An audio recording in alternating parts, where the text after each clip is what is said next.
At 2:30 p.m. on January 30th, 2026, Lewis Hamilton's Ferrari SF-26 crossed the line at the Circuit de Barcelona, Catalunya, setting a 1 minute 16.348. That single lap time, set on the fifth and final day of pre-season testing, was the fastest of the entire week, deposing Mercedes' George Russell from the top spot by 0.097 seconds.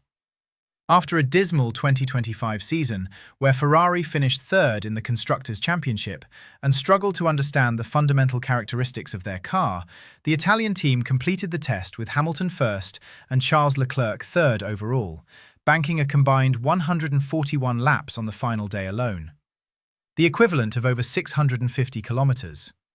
The message was clear.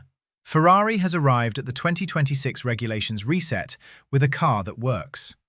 We need to break down what Ferrari has done, how it compares to the opposition, and why this test result could fundamentally change the entire 2026 championship picture. For a team like Ferrari, which finished a disappointing third in 2025 after struggling with high ride height issues and aerodynamic instability that plagued both Hamilton and Charles Leclerc, the SF-26 represents a critical reset.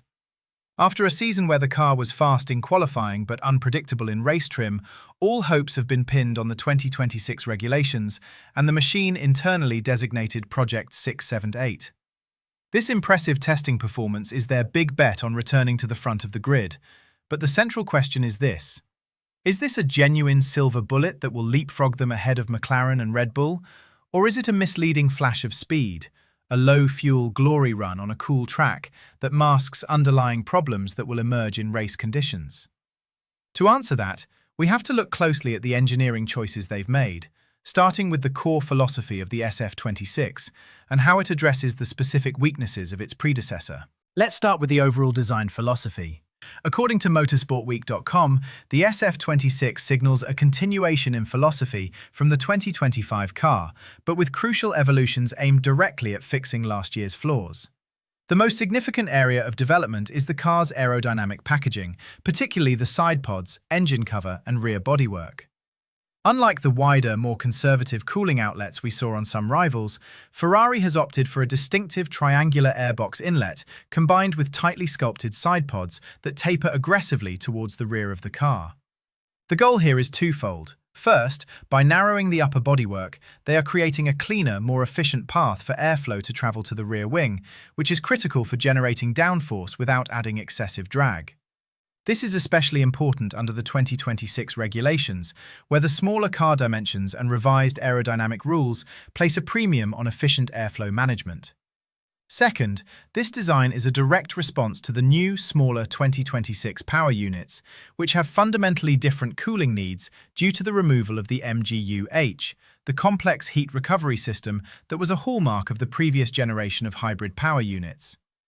The removal of the MGU-H means less waste heat to dissipate, which has given Ferrari's aerodynamicists more freedom to tighten the packaging around the power unit without risking overheating. It's an aggressive solution that suggests Ferrari is confident in its thermal management, a confidence backed up by their reliable, high-mileage runs throughout the 5-day test.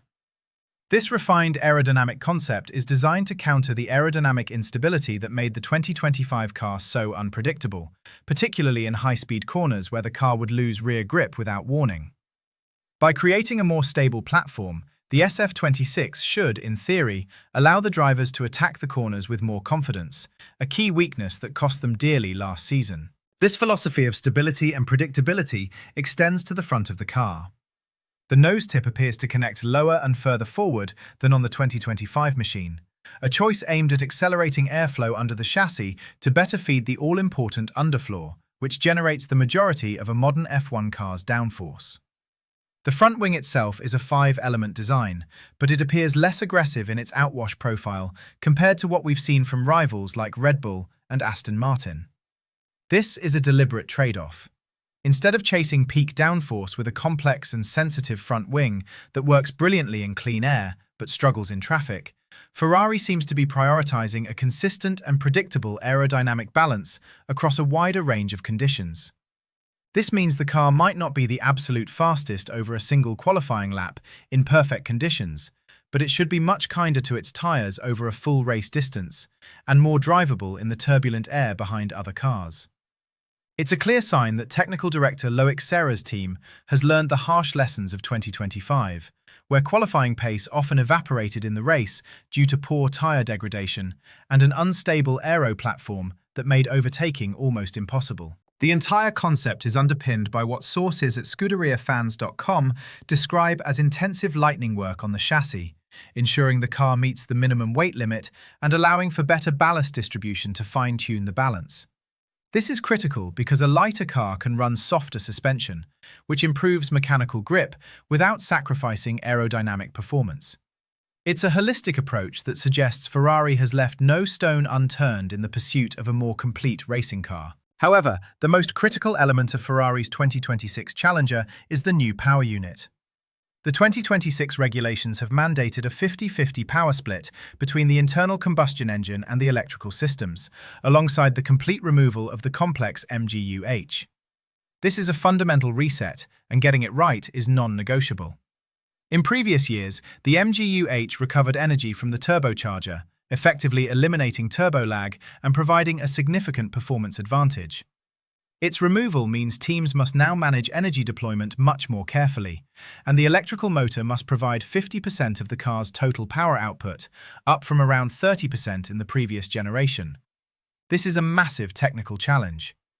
Ferrari's performance in Barcelona suggests they have made a very strong start. Across the 5 days, the team completed reliable long runs, with both Hamilton and Leclerc banking significant mileage without any major power unit-related issues. On day 5 alone, Leclerc completed 78 laps in the morning session, and Hamilton added another 63 in the afternoon. This reliability is a powerful indicator of the power unit's health. It suggests the cooling architecture is effective, that the complex energy management systems are functioning as intended, and that the integration between the power unit and the chassis is seamless. In a year where power unit development is frozen after the start of the season, this initial reliability is a massive strategic advantage. It allows the team to focus its resources on chassis development and aerodynamic upgrades, while rivals who are struggling with their power units will be forced to divert attention and resources to fixing fundamental reliability problems.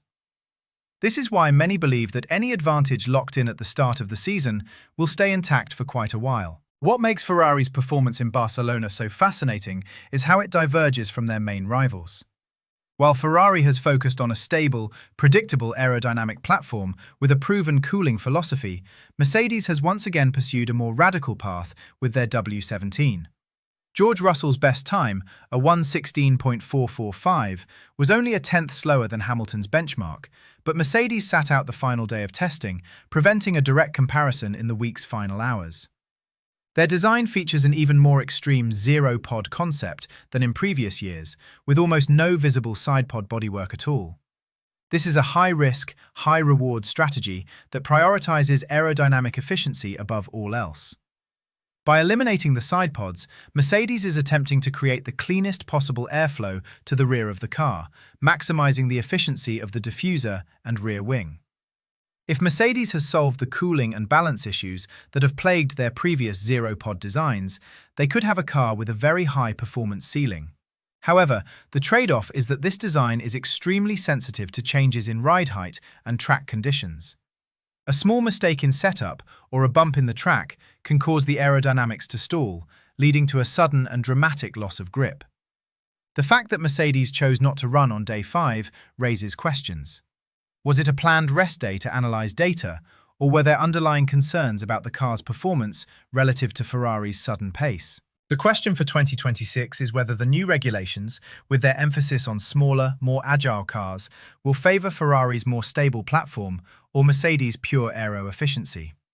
It's a philosophical battle that will define the season. Then there is McLaren, the team that finished second in 2025 and was the most consistent performer in the second half of the season. Lando Norris and Oscar Piastri finished the Barcelona test 4th and 6th respectively, with Norris's best lap, a 1:16.594, just 0.2 off Hamilton's pace. McLaren ran an extensive program, completing 83 laps with Norris on day 5 and showing strong reliability throughout the week. Their car, the MCL41, appears to be an evolution of their successful 2025 machine, with a focus on refining a known concept rather than a radical redesign. This conservative approach makes sense for a team that was already at the front.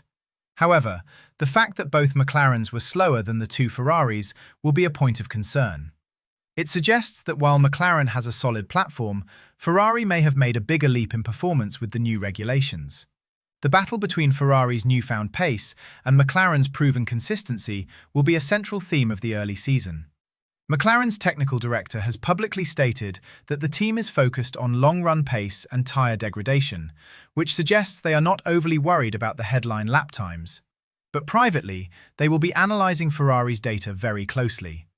If Ferrari can match McLaren's race pace while also having a faster qualifying car, McLaren will be in serious trouble. Finally, we have Red Bull, the reigning champions. Max Verstappen ended the week with the fifth fastest time, a 1:16.889, but the team's running was compromised by a significant crash earlier in the test that cost them valuable track time. Despite this setback, Verstappen managed to complete an impressive 118 laps on the final day, more than any other driver, signalling that their recovery was well underway. The Red Bull RB22 features a typically aggressive aerodynamic design, with a radical undercut side pod concept that is unlike anything else on the grid. This is classic Red Bull, innovative, high risk, and designed to extract every last tenth of a second from the regulations. However, the lost track time means they are likely behind Ferrari and McLaren in terms of understanding their new car. The gap in headline lap times is not the primary concern for Red Bull, the lost mileage is. They will be playing catch-up in the opening races, trying to unlock the potential of a car that has had a troubled start to its life. Verstappen's comments after Day 5 were cautiously optimistic, but he admitted the team still has work to do to understand the car's balance. The gap to Ferrari in testing is not insurmountable, but it is a warning sign that Red Bull's dominance is not guaranteed in 2026. The team itself is, unsurprisingly, projecting an aura of calm, controlled confidence. Team principal Frédéric Vasseur has been careful to manage expectations, emphasizing that the team's priority during testing was data correlation and objective validation of their concepts, not chasing headline lap times. According to ScuderiaFans.com, there is unwavering confidence within Maranello in the working group led by Vasseur and technical director Loic Serra. This marks a significant cultural shift for a team that has often been derailed by internal politics, unrealistic expectations, and pressure from the Italian press. The driver feedback is even more revealing. Lewis Hamilton, speaking to Sky Sports after the test, called it a hugely enjoyable week which Ferrari can build upon. This is not the language of a driver who is simply happy with a headline lap time. It is the language of a driver who feels a solid foundation beneath him. Charles Leclerc, who topped the morning session on Day 5 with a 1:16.653, was similarly positive, describing the test to RacingNews365.com as a very productive week. This cautious optimism from both drivers, combined with the team's high mileage and lack of major technical issues, suggests that the SF-26 is not just fast, but also drivable and predictable, a stark contrast to the car they struggled with in 2025. Our resident F1 technical expert Gary Anderson agrees, calling the car neat and tidy, though he noted there wasn't much there to leave him wide-eyed. This is a crucial piece of context. Anderson's assessment suggests that Ferrari has not brought a revolutionary concept to the table. Instead, they have refined and optimized an existing philosophy. This is both a strength and a potential weakness. The strength is that the car should be predictable and easy to develop. The weakness is that if a rival team, like Mercedes or Red Bull, has found a genuinely innovative solution, Ferrari could be playing catch-up by mid-season. The implications of this strong testing performance extend far beyond the first race. If Ferrari's pace in Barcelona is a true reflection of their competitiveness, it will force their rivals into a difficult strategic corner. Under the current budget cap, teams cannot afford to make major mid-season changes to their car's core concept. A team like Mercedes, which is committed to a radical and unique aerodynamic philosophy, cannot simply pivot to a Ferrari-style design if their own proves to be a dead end. The cost in terms of resources, time, and development tokens would be prohibitive. This means the design choices made over the winter are more critical than ever. Ferrari has essentially locked itself into a development path centered on aerodynamic stability and power unit reliability. If this path proves to be the correct one for the 2026 regulations, They could build an advantage in the first half of the season that is very difficult for their rivals to overcome. Conversely, if Ferrari's pace evaporates in race conditions, or if the car struggles on circuits with different characteristics, the team will face a credibility crisis. The 2026 regulations have created a rare opportunity for a reset in the competitive order. Ferrari has made a strong opening move, but the chess match is only just beginning. We are not just watching a new car being tested. We are watching a high-stakes strategic gamble that could define the competitive landscape for the next 2 years. So to answer our central question, is Ferrari's new car a silver bullet? The initial data from Barcelona suggests it is a potent weapon, but one whose ultimate success is far from guaranteed. The SF-26 is a well-engineered and intelligently designed car that appears to have corrected the fundamental flaws of its predecessor. Its pace is real, its reliability is proven over 5 days of hard running, and its drivers are confident. However, the challenge now is to translate that potential into consistent, race-winning performance across a full 22-race season. Testing conditions are not race conditions. Ferrari's lap times were set on a cool, grippy track with optimal tyre compounds and fuel loads. We don't yet know how the car will perform in the heat of Bahrain, on worn tyres, in traffic, or under the pressure of wheel-to-wheel racing. We also don't know how quickly Ferrari can develop the car if rivals find performance gains. The 2026 season will be a war of attrition, and the team that can consistently extract performance from its package, race after race, will emerge as champion. Ferrari has made a strong opening statement, but the season is 22 races long, and this is only the beginning. This technical battle is just beginning, and it will evolve with every race weekend. What's your verdict on Ferrari's chances? A genuine title contender or another false dawn? Let me know your analysis in the comments below. To get the deepest, most informed analysis on how this story unfolds throughout the 2026 season, make sure you subscribe to the channel. Our goal is to bring 50,000 of us together for the most intelligent F1 conversation on the platform.